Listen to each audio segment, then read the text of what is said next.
The most disturbing videos on the internet today. Let's dive in. Hey peeps, do you like pink stuff as much as I do? Well, there's a pink moon that's coming very soon. You should check this out. Right up here is the date and time that you can witness this badass pink moon. Tomorrow you can see the first full pink moon of spring. The name pink moon originated from these pink flowers which bloom during the springtime, and this is how you can catch it. The best time it will be most visible should be at around 5 to 5:30 p.m. in Europe. However, if you live in America, it will reach its peak at around 8:22 p.m. Find somewhere with minimum light pollution and look towards eastern sky, perhaps from an elevated location. Make sure you don't miss out, but if you do, there are 12 full moons in 2025. Including 3 supermoons and 2 lunar eclipses. Let me know which one is the best moon sightings you've seen. Pink moon? This is the first time I'm hearing about this. Do you know why the next full moon will look huge and pink? The pink moon is rising April 23rd, right around sunset. And while it's not literally turning pink, it may have a pinkish or yellowish hue at moonrise, when it will also look huge. The color comes down to an effect called Rayleigh scattering. When on the horizon, light from the sun and moon has the farthest to travel through the Earth's atmosphere to get to us. Blue light gets scattered sooner, but longer red wavelengths make it through the atmosphere, leaving the sky and moon with those sunset hues. Why the rising moon looks so big is still an unexplained phenomenon called the moon illusion. The reason probably comes down to our brains. One theory is that we think objects on the horizon are further away, so we assume the moon is bigger to compensate. Will you be getting outside to capture the springtime pink moon? Let us know. The seasonal cherry blossom makes more sense, contributing to the pink moon. How interesting. We're here and I'm set up. I have 2 cameras, one for photos, one for videos. There's about 20 minutes until moonrise, so fingers crossed for us it all works out.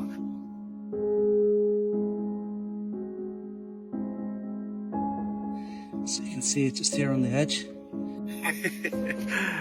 It worked. There she is there. Oh my god, wow. Literally rolled up the side of the island, right over the top of the lighthouse. Wait till you see it. Oh my god.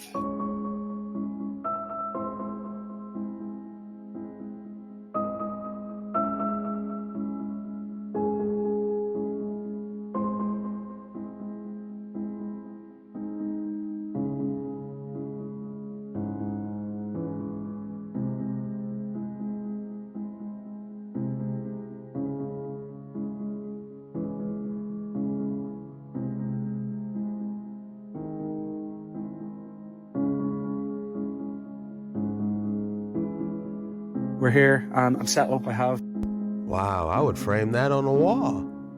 If you're enjoying these videos, be sure to hit that like and subscribe button because we do these videos every single day. And I love to see you around here. Now let's get straight back into the action. He said telepathy is just the tip of the iceberg. It goes way deeper. I've been really getting back into the telepathy tapes. Oh, yeah. Dude, it's blowing my absolute mind. Tell me about it. There's this one boy, Houston. His story is just insane. Like, grew up severely autistic, non-speaking, non-verbal, and she just grew up thinking that he was basically just almost like a vegetable. She came home one day, her son walked downstairs, looked her straight in the eyes, which she said never made eye contact ever, and said, "I love you." Verbally. Oh She's my never goodness. spoken in his life. Through that was the beginning, figuring out that he could read people's minds. He could see what they were thinking. It starts with him talking about this place. He says that he goes to this place with other kids, other people that have this ability of telepathy. They call it the hill. Yeah. And he says, we meet there, we teach each other things, we pray for each other. And it's like this community of kids that have this ability. They go to the hill. It's not like a physical place. It's like not dimension. It's like a place where their consciousness goes. And they said, but it's like in the shape of a hill, but it's like not dimensional. But they said telepathy is just the tip of the iceberg. It goes way deep. An extraordinary superpower. They must be protected at all costs. Listen up, everyone. It basically says that when you have energy that is vibrating at a particular frequency, within 17 seconds, other energy like that will be attracted to it. So if I'm having a positive thought or a negative thought, then what happens is that energy is attracted to it. I have other thoughts that are like that thought. So if you do that 17 seconds, 17 seconds, 17, for 68 seconds, then momentum begins to occur. So let's say that I'm normally, all of our emotions have a frequency to it. So if I'm in despair or anger or worry, all of those are lower, denser frequency. You get into things like contentment, happiness, joy, love. Those are higher, faster frequencies. So let's say that I normally live in contentment. And that's my set point, because that's where I live. I think about that all the time. That's what my makeup is, that sort of thing. So I'm driving down the highway. All of a sudden a car cuts me off and I get angry. So now I'm in the lower, denser frequencies. And so then I go back to the office and I'm telling all my colleagues, here's what happened. This knucklehead cut me off. Go home, tell my wife that. What am I doing? I'm vibrating angry energy. So I go to the supermarket and there is somebody in line. I have 3 items and I'm getting in line, and somebody ahead of me has 38 items. And the guy that's running the cash register, it's his first day and he's not doing very well. He's very slow. Is that a coincidence? No, it's something for me to get angry about. So I'm attracting into my world whatever it is that I'm vibrating. So where my thoughts are, that's what's creating my reality. Listen up, everyone. It basically says that Neuroscientist. He dropped some gems, didn't he? In a world first, scientists have unlocked a new sense for computers: scent. Robots now know how to smell. Essentially, the teleportation of scent. We've already successfully digitized our senses of sight and sound by turning what we see into digital form, like JPEGs, what we hear into MP3s, and putting it all together into videos, like this one right here. Capturing our real-life visual and auditory senses and turning them into ones and zeros that computers can understand. That's what it means to digitize something. Big surprise, I'm not actually inside of your phone, but I've digitized an audio-visual representation of myself so that I can, in essence, teleport my appearance and my voice to devices like yours around the world. Osmo Labs adds a whole new dimension to how we communicate and interact with anything online by adding our sense of smell into the mix. The researchers took purple peaches, also known as a plum, mashed it up and captured its scent molecules inside of a vial. A machine then sucked the air out of this vial and used AI to analyze those molecules and map out its scent profile on a molecular level. Using this blueprint, they can print this scent anywhere in the world as a clear liquid that smells exactly like a plum. Officially giving computers a new sense and allowing us to teleport smells on top of images, video, and audio over the internet. And I think we can all see how things are going to end up when we can start smelling our messages in the group chat. Other than that, there are still some pretty mind-blowing applications for this. We'd be able to digitally store a library of our favorite scents that we can access at any time. The luxury fragrance industry would likely go out of business, as we'd be able to perfectly clone every designer cologne and perfume that exists. Virtual reality would add an extra level of immersion into their worlds, bringing us one step closer to perfect simulations and fulfilling simulation theory. And above all, computers will now have a new sense that they're able to experience, letting us know how good or bad we smell, and combined with generative AI, we may even be able to create our very own sense from scratch with a couple of text prompts. I think it would be pretty cool starting the movie off and you can smell popcorn. I can also see things getting out of hand. So he starts to describe it. So when the light hits it, it's on all fours, right? But it has like glowing eyes. This is a story about the time my brother saw a Skinwalker and didn't react like a normal person would. I grew up in a haunted house and I tell stories of things that happened to me and my family members and friends, and this is the story about my brother and the night that a Skinwalker was in his yard. It's important to know that I overreact and my brother completely underreacts. He calls me, he's just very like chill, and he said, "Hey, I just saw like the weirdest thing in my yard. I'm going to tell you about it and you tell me what you think." So I'm like, "Okay, what'd you see? Like, what was it?" And he said, "Well, there was a helicopter flying over my house," which is normal. That happens a lot around here. And I said, "Okay, yeah." And he said, "Well, they had the spotlight out and they were shining it on my front door." It was weird. So I go to the front door and I'm looking at them and they're looking at me, and then they just kind of circle around a little bit and then they leave. So I figure that something must be outside if they're out there like circling, like what were they looking for? So now he's got my attention because I'm like, what were they looking for? And he lives out in the country, but not like way out in the country. Like he lives on a main like road, right? And he has neighbors and stuff, but it's kind of like out in the middle of nowhere. So of course he takes his when he goes outside, right? Well, it has a light on it. So he said he's like scanning around looking when he lands on this thing. What kind of thing? I don't know. It was weird. Just that sentence alone already had me like on high alert, because for Grant to say something's weird, and I knew it was about to be really weird. So he starts to describe it. So when the light hits it, it's on all fours, right? But it has like glowing eyes, and its face looked like a human face, kind of. And it had no hair on it, and it was like this slick, wet looking thing.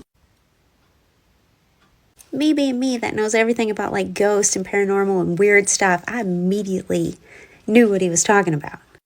Go on. So I'm looking at it. It's looking at me. But then it stands up. Stands up? Like stood up? Yeah, it stands up like a person. And its front arms were like long. And it's gaunt looking. And then it turns, runs, and jumps the neighbor's fence. That fence is like, what, 15, 20 feet tall? Yeah, and it was like 7, 8 feet tall. What do you think that was? Just very nonchalant. So I yell into the phone, "Oh my God, you saw a skinwalker!" What's that? What'd you say it was? A skinwalker? What's a skinwalker? Before I send you a picture of it, I'm going to need you to draw it for me. Draw it, send it to me, and I'll send you what it looks like. Let's send it at the same time because I want to see if it's what I think it is. My brother is super artistic, so I give him a second and he draws this and sends it to me. So he said this is what it started out as. And then it stood up to this. So then I send him this. I send him this and he says, "Yeah, that's it. That's what it is." Huh? That's all you got to say to that? Well, I mean, that's weird. I've never heard of that. Huh, how about that? All right, well, I'm going to bed. I don't think I'll be able to sleep after that, knowing there's a skinwalker hopping buildings right outside your house with yellow eyes. I don't think so. Okay, what if they're not space aliens? Some say they're interdimensional, physical beings like us, just living in a universe parallel to ours. Then there's the crypto-terrestrial theory. They're from Earth, but exist in a way we can't perceive. Honestly, this one unnerves me the most. Others think they're some kind of psychic phenomena, pure consciousness that can appear however it wants. The time traveler theory, future humans coming back. It's the most mundane, but still worth considering. Either way, we've been seeing strange things in the sky forever. Feels like something's going on, doesn't it? Okay, what if they're not space? This hammerhead alien, this is disturbing. Look at how this has fallen its way all the way down that slope. What kind of force could have moved a stone this big? This is a piece of solid basalt that is at least 10 tons. At least 10 tons. And it was thrown down here from some kind of an incredible event. Now come closer, I want to show you something. This is evidence for what could have caused it. Here is some of the best evidence for vitrification I've ever seen. You can actually see where the rock has completely melted right here on this side of the surface, showing that the sun hit right in this zone right here. Look at the actual melting, the pocketed effect, and even turning it into like a very, very brown-like color where it literally melted, almost turning it like obsidian glass, which of course we're finding on the surface here. But this is incredible. Just think about what this could have been. Maybe part of the main altar site? We don't know. Only the top surface remains. It looks like it was broken away and then thrown down the slope. Look at how this has fallen its way. Heating rock up to where it creates obsidian? That's crazy.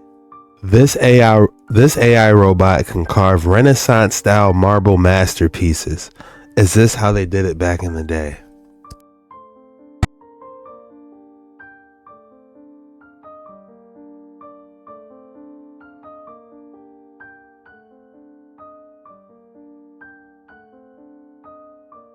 And it's still not even as detailed as it was back in the day. Like, yeah, this looks good, but it's still not as good as the detail they had back in the day.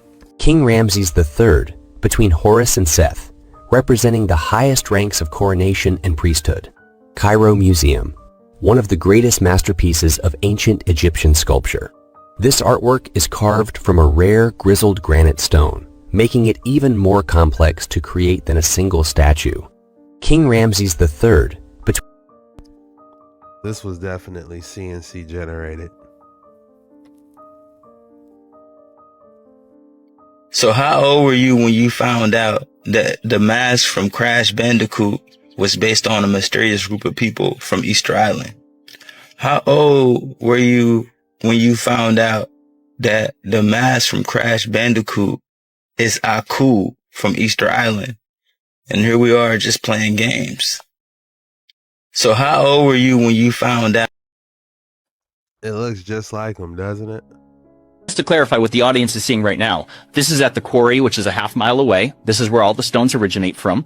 And this one right here is what's called the Stone of the Pregnant Woman. It is 1,200 tons. As you can see, it's 14 feet tall, which is the same height. So in those trilithon stones I was showing you a moment ago, the only difference is that this one's 68 feet long. It's virtually the same size, except for just a few feet shorter, but it's the same height. So that gentleman right there, Pierre, is 6 foot tall, and look at him just dwarfed by this stone. Just to clarify what the audience is seeing right now. Why is it called the Stone of the Pregnant Woman?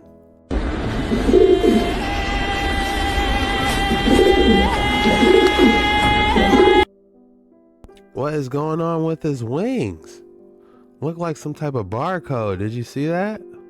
Well, that makes me nervous. You see how those are dangling? Almost hitting those power lines. Those might have to come down. The tide is fierce as a tiger. Observe the tide with caution. Listen up.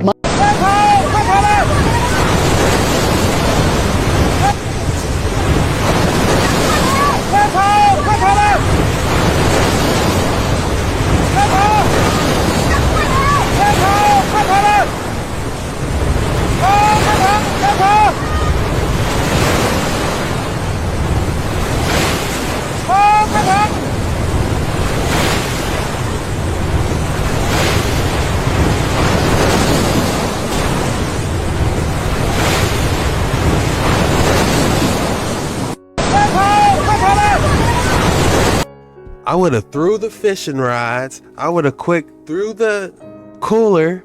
You gotta be quicker than that. I hate everything made after 1980. Old things were built to last. They had character. They had charm. They had the quiet confidence of knowing they'd outlive your entire family. Modern things, they die if you look at them wrong. I hate everything made after 1980.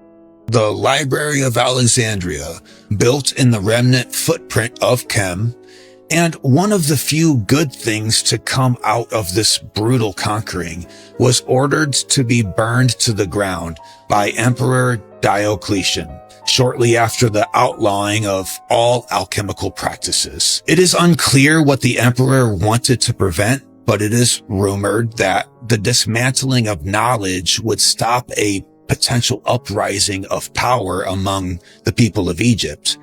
And the most efficient and expedited form that a revolution could possibly take on would be through the art science of alchemy. Another vast but lesser known library of knowledge was collected from various parts of the world and stored in Baghdad. Greek, Indian, Sasanian, and Babylonian codices were translated into Arabic by astute scholars and bound into manuscripts to be kept safe and also provide a center of scholarship and experimentation. But when the Mongols sacked Baghdad in the 13th century, it also burned to the ground. Heartbreaking, really, that throughout history, when a path opens up for common civilians to dip their feet into knowledge of the great mysteries, some or another form of authority or kingship swoops in to stamp it out. If it wasn't burnt down to the ground, it all was moved to the Vatican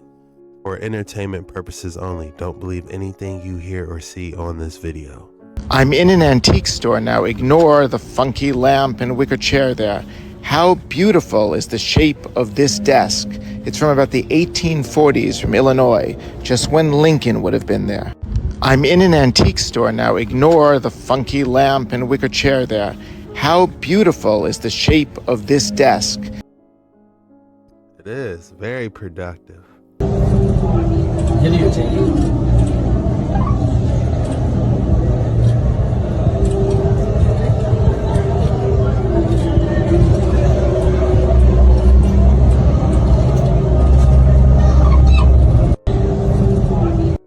A magical creature spotted inside Wizarding World of Harry Potter Ministry of Magic.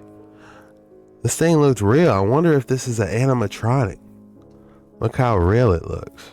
If you made it this far, the code word is Fantastic Friday. Go ahead and drop Fantastic Friday in the comments below. That lets me know that you're a real one, and I appreciate your support. And it means the world to me, and I just want to say thank you. This was the most disturbing videos on the internet today. See you tomorrow.